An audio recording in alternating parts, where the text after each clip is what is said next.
Hello everyone, this is Ayush Vikram Singh. I secured All India rank 341 in UPSC 2019. This video is about how to minimize your negative marks in UPSC 2020. So without wasting time, I would directly come to the topic of the discussion. See, first thing is that जो आपको पहले करना है वो है questions को आपको बहुत प्रॉपरली पढ़ना है. कई बार होता है हम नर्वसनेस में या फिर एक्साइटमेंट में आते हुए क्वेश्चंस को गलत कर देते हैं. जैसे कि अगर मान लीजिए लिखा हुआ है कि which of the following are not, तो हम लोग कई बार नॉट को मिस कर देते हैं.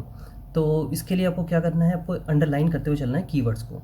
ऐसे ही एक क्वेश्चन आया था, आई थिंक 2015 में क्वेश्चन था, जिसमें लिखा हुआ था कि जो यूपीएससी ने ऑप्शन दिया हुआ था उसमें था कि 30 degree north and 60 degree south, जो जबकि आंसर एक्चुअल में होना चाहिए था 30 degree north and 60 degree north, इनके बीच में, मतलब वेस्टर्लीज वाली जो डायरेक्शंस होती हैं. तो बहुत सिंपल क्वेश्चन था, बट मैक्सिमम लोगों ने इसको गलत किया था बिकॉज लोगों को लगा कि यूज टू, सब लोगों को लगता है कि आंसर यही होना चाहिए, तो बिना पढ़े लोग मार्क कर देते हैं. ऐसी चीज़ों को बचाने के लिए आप उसको अंडरलाइन कर सकते हैं कीवर्ड्स को स्पेशली. पहली चीज़ तो ये होगी. दूसरी चीज़ ये है कि आप जिस क्वेश्चंस में आप कॉन्फिडेंट हैं स्पेशली, आप उनको पहले अटैम्प्ट करिए. उससे क्या होता है, कॉन्फिडेंस आपका बूस्टअप होता है. आप जब कॉन्फिडेंस आता है आपके पास, तो आप बाकी क्वेश्चंस को भी अटैम्प्ट ईजिली कर सकते हैं. इसके बाद होता है कि आप क्वेश्चंस के लिए ओवर थिंकिंग मत करिए. होता है कि हम लोग टेस्ट इतने सॉल्व करते हैं कि हर क्वेश्चंस को हम लोग ज़बरदस्ती का सोचना स्टार्ट करते हैं उन क्वेश्चंस में. तो यूपीएससी अगर इजी क्वेश्चंस भी देती है तो आपको लगता है कि इतना आसान क्वेश्चन कैसे आ सकता है इसमें. तो यही है कि आप उसको ओवर थिंक मत करिए. आपको लगता है कि आंसर ये है, तो जो मतलब आपको जो फर्स्ट थिंकिंग में आ रहा है बस उसको आप मार्क कर दीजिए इसमें. एंड रिगार्डिंग जो इसके बाद आता है आपका गेस वर्क स्पेशली, कि अगर हमें आप देखेंगे यूजुअली तो नॉर्मली लोगों को 30 से 40 क्वेश्चन एट मैक्स आते हैं. इसके बाद आपका या तो लॉजिकल गेस चलता है आपका, या फिर आप एलिमिनेशन मेथड से आप सॉल्व करते हैं उन क्वेश्चंस को. तो ऐसे क्वेश्चंस के लिए मैं बताऊंगा कि आप हमेशा लॉजिकल गेस वर्क की तरफ जाइए. जैसे कोई क्वेश्चन आपको नहीं भी आता है तो इसको रैंडमली मार्क करने के बजाय आप थोड़ा सा सोचिए उसके बारे में.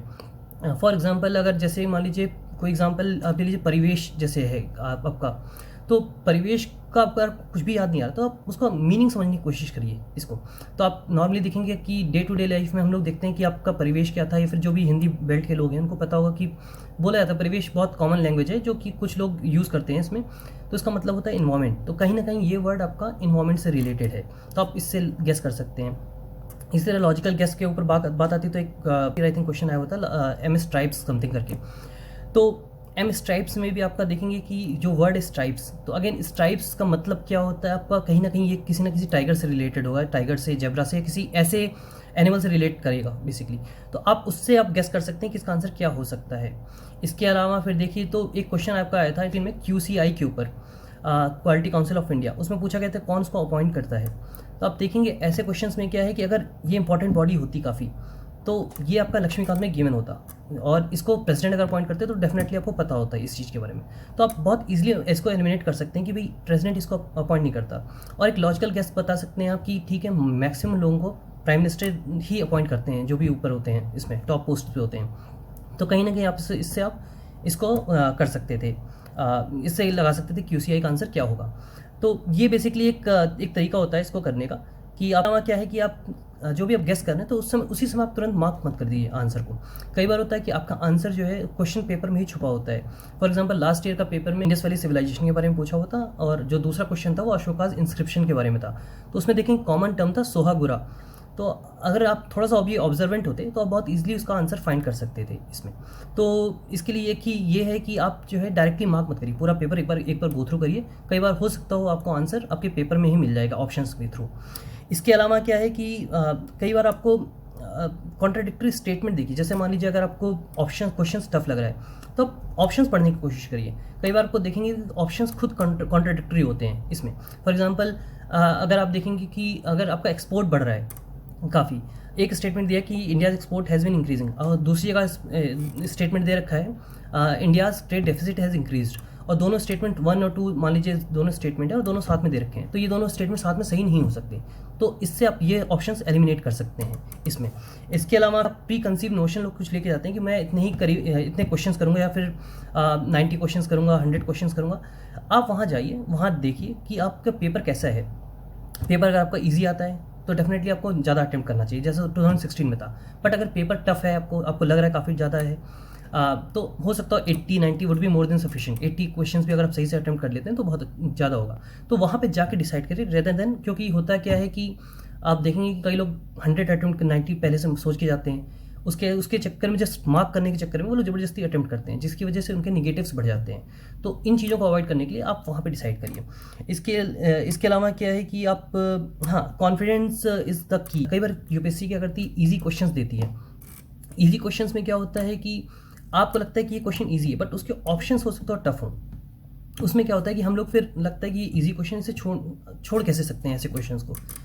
ऐसे केस में आप कोशिश देखिए, अगर आप एलिमिनेट करने की कोशिश करिए, एलिमिनेशन हो जाता है तो ठीक है, अदरवाइज उसको दिल पे नहीं लेना है कि ये क्वेश्चन इजी था, मैं नहीं कर पाया। नहीं, अगर लगता है आपको, you have to leave it. ऐसे क्वेश्चन को आपको नहीं छूना है। बेसिकली जहाँ पे आपको लग रहा है कि आपको एलिमिनेशन नहीं हो पा रहा है, आप मत छूइए। इट्स फाइन, आप छोड़ सकते हैं ऐसे क्वेश्चन को। अब आती कॉमन चीज़ें जो हम लोग नॉर्मली, मैंने देखा है लोग बच्चे मिस्टेक करते हैं इसमें। अब बबल फिल करते समय बेसिकली काफ़ी बच्चे मिस्टेक करते हैं कि वो रॉन्ग बबल्स फिल कर देते हैं, जिसकी वजह से वो लोग काफ़ी नर्वस हो जाते हैं, पैनिक कर जाते हैं। उसके लिए आप क्या कर सकते हैं, एक रूलर साथ रख सकते हैं आप इस तरह का, और साथ में जब आप मार्क करते हैं, मान लीजिए क्वेश्चन 1 है 2 है, तो रूलर साथ में रखिए और उसको चेंज करते जाइए, उसके अकॉर्डिंग ही आप उस पर बबल फिल करिए। इसके अलावा आप क्या करते हैं, जैसे आपने जो क्वेश्चंस आपको आते हैं वो क्वेश्चंस आप पहले फिल कर लीजिए बबल, क्योंकि लास्ट में होता है कि आप पैनिक करते हैं ज़्यादा कि आपके क्वेश्चन उसमें गलती होने के चांसेस बहुत ज़्यादा बढ़ जाते हैं। अदर देन दैट, एक चीज़ और मैंने जो देखी है इसमें, वो होता है कि क्योंकि वहाँ पे कई बच्चों का फर्स्ट टाइम होगा इसमें, तो वहाँ पे आप नर्वसनेस में फॉर्म जो आपको दिया जाता है फिल करने के लिए, जो OMR शीट होती है, उसमें आप कई बार तो सेट बच्चे गलत लिख देते हैं, नहीं, भूल जाते हैं लिखना। रोल नंबर की जगह आप क्वेश्चन पेपर का कुछ लिख देंगे उसमें। तो ये सब आप सेकेंडरी, आप इसके लिए फिक्र मत करिए। वहाँ पे लोग हैं, वहाँ पे इन्विजिलेटर हैं, वो उनकी जिम्मेदारी है। वो लोग उसको क्रॉस चेक दोबारा करते हैं और उसको क्रॉस वेरीफाई करते हैं और करेक्ट करते हैं। तो अगर बाई चांस सबसे गलती भी हो जाती है तो उसको लेकर टेंशन मत करिए। आपका फोकस पूरी तरह से पेपर पे होना चाहिए। आपको बेसिकली, आप अगर ऐसी चीज़ों को, छोटी छोटी चीज़ों को माइंड करेंगे तो हो सकता है वहाँ पे आप सही से आप सॉल्व ना कर पाएँ पेपर्स को इसमें। अपार्ट फ्रॉम दैट, अगर आपको लगता है कि पेपर टफ है, बेसिकली यूपीएससी पूरा गेम जो है कॉन्फिडेंस का है। अगर आपको लगता है कि पेपर आपने तैयारी सही से की हो, डेडिकेटेड प्रिपरेशन की है, पूरे साल में अच्छे से पढ़ाई की है, तो आपको अपने ऊपर ट्रस्ट होना चाहिए। आपको सिंपल सा गेम ये है कि ये यूपीएससी प्रीलिम्स का पूरा गेम है आपका कॉन्फिडेंस का और कामनेस का। अगर आप काम हैं, कॉन्फिडेंट हैं, डेफिनेटली आप क्वेश्चन पेपर आराम से इजीली हैंडल कर लेंगे। मान लीजिए पेपर टफ भी है तो मैं एक टेक्निक अपनाता हूँ हमेशा, कि मुझे लगता है अगर पेपर टफ है तो मैं हमेशा ये देखता हूँ कि अगर मेरे से ये क्वेश्चन नहीं हो रहा, अगर मैंने अच्छे से तैयारी की है, अगर मेरे से ये क्वेश्चन नहीं हो रहा है, इसका मतलब ये क्वेश्चन बाकियों से भी नहीं होगा इजीली। गैस का आप हटा दीजिए, जो नॉर्मल जितने भी लोग सीरियसली प्रिपेयर करें उनसे भी ये क्वेश्चन नहीं होगा। जब इस बात का कॉन्फिडेंस होता है तो आप बस वही क्वेश्चंस करते हैं जो आपको आता है। तो आपका जो एम होना चाहिए वो होना चाहिए मिनिमाइज करना आपके नेगेटिव्स को, स्पेशली दोज क्वेश्चन जिसमें आपको पता है आंसर्स इसमें। अगर वहाँ पे आप बचा ले जाएंगे तो आप बहुत ईजिली आप क्वालिफाई करेंगे इसको। आप नॉर्मली देखेंगे, अब जिनका स्पेशली जिन्होंने अटेम्प्ट दिया हुआ है, आप उनसे पूछेंगे तो आपको पता चलेगा। देखिए वो लोग 1 या 2 क्वेश्चन से ही कट ऑफ मिस करते हैं। तो इट्स ऑल गेम ऑफ 1 और 2 क्वेश्चंस एज सच। अगर आप उनको आप बचा ले जाएंगे, बहुत इजीली आप कट ऑफ क्लियर कर जाएंगे इसमें। So that was it, I think. एक और चीज़ होती है इसके अंदर, जैसे कि कई लोग इसमें कुछ स्वीपिंग स्टेटमेंट्स होते हैं। तो देखिए आजकल कोचिंग इंडस्ट्री में सभी जगह ये सब यूज़ हो रहा है, तो यूपीएससी को कहीं ना कहीं पता होता है इसमें कि जैसे ओनली वाले स्टेटमेंट हो गए, तो इसको थोड़ा कॉशियसली हैंडल करिएगा। केवल आपने जस्ट देखा कि ये स्वीपिंग इसमें ओनली लिख रखा है तो इसलिए आपने मार्क कर दिया उसको, ये आइदर रॉन्ग और राइट जो भी उसमें ऑप्शन दिया होगा, तो उसको थोड़ा पढ़ के देखिएगा। जैसे मैंने बताया, थोड़ा लॉजिकल गेस करिए, आप लॉजिकली सोचेंगे उस चीज़ को। और आसपास की देखिए, प्रीलिम्स जो है it's not about general knowledge, it's about general awareness. आपको अवेयरनेस देखा जाता है आपका, आप कितने ऑब्जर्वेंट हैं अपने आसपास की चीज़ों को लेके। आंसर्स आपके सामने हैं, आपको केवल चूज़ करना है उन आंसर्स को। तो बेसिकली आपको क्या करना है कि आपने जितने भी एक्सपीरियंसेस आपके, केवल बुकिश नहीं, आपके लाइफ से जितने भी आप उनको यूज़ करिए। अब देखिए कि कैसे कैसे कहाँ पे ये किसी चीज़ का यूज़ हो सकता है। फॉर एग्जांपल, अगर जैसे 2-3 साल पहले क्वेश्चन आया था नीम के ऊपर कि नीम कहाँ पे यूज़ होता है, तो आप देखिए कॉमन सेंस है कि सोप में यूज़ होता है आपका। आप घर में आप देखेंगे उसका तेल का भी यूज़ किया जाता है काफ़ी हद तक। तो ऐसे आप कॉमन सेंस लगा के भी सोच सकते हैं। कि एक और क्वेश्चन आया था 2014 में, आई थिंक आया था कि बुफेलो के ऊपर कौन सी चिड़िया बैठी रहती है। तो बहुत कॉमन सेंस है, उसमें जो ऑप्शंस दे रखे थे उसके अंदर कहीं भी बहुत इजीली आप उसको एलिमिनेट कर सकते थे कि ये ऑप्शन नहीं हो सकता, और जो भी थोड़ा सा भी ऑब्जर्वेंट होगा वो वो पता कर सकता था कि इसका आंसर क्या होगा। तो बस ये कहना चाहता था कि बस आप कूल रहिए, काम रहिए, कॉन्फिडेंट रहिए इसमें। और बेसिकली आप जिस दिन जाएंगे उस दिन अपने जितने भी बेसिक हैं आपकी, जैसे पेन्स हो गए, वाटर बॉटल हो गई आपकी, मास्क हो गया, सैनिटाइज़र हो गया, ये सब पहले से एक दिन पहले करके रख लीजिएगा। हो सके आप एक बार और विजिट कर लीजिएगा अपने जो सेंटर है, एक बार पहले एक दिन देख के आ जाइएगा, ताकि लास्ट मोमेंट पे पैनिक ना हो इन केस आप अगर फाइंड नहीं कर पा रहे हैं इन सब चीज़ों को। And this was it I think from my side, and all the best for you all for prelims 2020।